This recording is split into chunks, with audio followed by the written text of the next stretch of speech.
Heavy rains have hit several cities across Pakistan, including Peshawar, Mardan, Swat, Khan, Kushab, and Jang, leaving low-lying areas submerged. According to the Meteorological Department, rainfall is also expected in Sindh and Karachi, with an increase in monsoon intensity predicted for Islamabad, Punjab, Khyber Pakhtunkhwa, and Kashmir. Authorities have warned of possible cloudbursts in Rawalpindi, Murree, Galiat, Jhelum, Chakwal, and Attock. Medium-level flooding has been reported in Tarbela, Kalabagh, Chashma, and Townsa, while low-level flooding continues in the Ravi and Sutlej rivers. The Khyber Pakhtunkhwa government has announced a compensation package for flood victims, which has been doubled on the Prime Minister's instructions.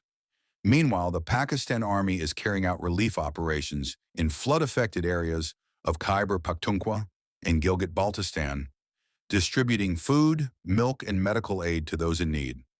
On the international front, former U.S. President Donald Trump has outlined conditions for a ceasefire in Ukraine. He stated that President Zelensky must accept certain terms following negotiations with Russia. Zelensky has arrived in the United States for talks with President Biden and European leaders. In Karachi, the Sindh High Court gave the provincial government a final chance to implement a pending court order. Justice K.K. Agha questioned why the law was not being enforced despite commitments to democracy and federalism. The hearing was adjourned until September 16th.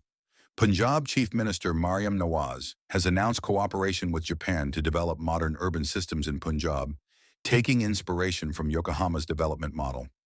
United Nations Secretary-General Antonio Guterres expressed deep sorrow over the devastation caused by the floods in Pakistan, assuring solidarity with the affected families.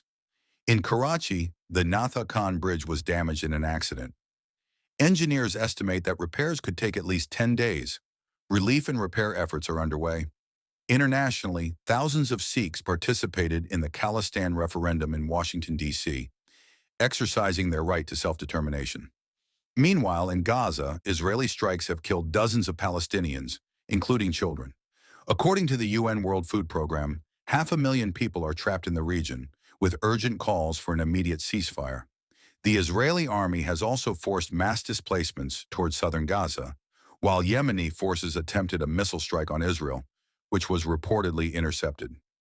In sports, PCB chairman Mohsen Naqvi has instructed officials to finalize central contracts for players for the 2025 to 2026 season without delay.